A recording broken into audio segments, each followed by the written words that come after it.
So ലൈഫിൽ നിങ്ങളെപ്പോഴെങ്കിലും നിങ്ങളെ പാർട്ണറിൻ്റെ mobile check ചെയ്തുക്കണം.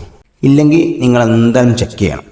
അത് നിങ്ങളെ ഹസ്ബൻഡ് ആയിക്കോട്ടെ, അല്ലെങ്കിൽ വൈഫിൻ്റെ ആയിക്കോട്ടെ, അല്ലെങ്കിൽ നിങ്ങളെ ബോയ് ഫ്രണ്ട് ആയിക്കോട്ടെ, അല്ലെങ്കിൽ നിങ്ങളെ ഗേൾ ഫ്രണ്ട് ആയിക്കോട്ടെ, ആരെ മൊബൈലായാലും നിങ്ങളത് ചെക്ക് ചെയ്യണം. നമ്മളൊക്കെ എല്ലാവരെയും അങ്ങോട്ടും ഇങ്ങോട്ടും വിശ്വസിക്കുന്ന ആൾക്കാരാണ്. എന്നാലും നിങ്ങൾ ഇടയ്ക്കിടയ്ക്ക് അവരെ മൊബൈൽ ചെക്ക് ചെയ്യണം, നിങ്ങളെ പാർട്ണറിൻ്റെ. സോ ഞാനത് പറയാൻ കാരണം എന്താ വെച്ചാൽ, നമ്മുടെ നാട്ടിലെ പല പ്രശ്നങ്ങളും നടക്കുന്നത് ഈ മൊബൈലിലൂടെയാണ്.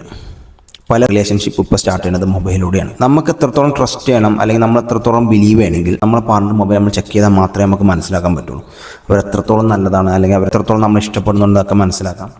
ജസ്റ്റ് നിങ്ങൾ ചെക്ക് ചെയ്താൽ മതി. അതെൻ്റെ അഭിപ്രായത്തിൽ നിങ്ങൾ പരസ്പരം ചെക്ക് ചെയ്യാനാണ് ഏറ്റവും ബെറ്റർ. പരസ്പരം ഇടയ്ക്കിടയ്ക്ക് നിങ്ങൾ തമ്മിൽ അങ്ങോട്ടും ഇങ്ങോട്ടും മൊബൈൽ കൈമാറുക. അൺഎക്സ്പെക്റ്റഡ് ആയിട്ട് നിങ്ങൾ ഇടയ്ക്കിടയ്ക്ക് അങ്ങനെ മൊബൈൽ കൈമാറുക. എന്നിട്ട് നിങ്ങൾ ചെക്ക് ചെയ്തോളൂ. ആരെങ്കിലും എന്തെങ്കിലും റീസൺ പറയണം, എൻ്റെ മൊബൈൽ ഇപ്പോൾ തരാൻ പറ്റില്ല, അങ്ങനെയാണ് ഇങ്ങനെയാണ് കാരണങ്ങൾ പലതും പറയണമെങ്കിൽ നിങ്ങൾ 100% മനസ്സിലാക്കിക്കോളൂ. സോ അതിലെന്തോ കള്ളക്കളിയുണ്ട്. അപ്പം മസ്റ്റായിട്ട് നിങ്ങൾ ചെക്ക് ചെയ്യണം.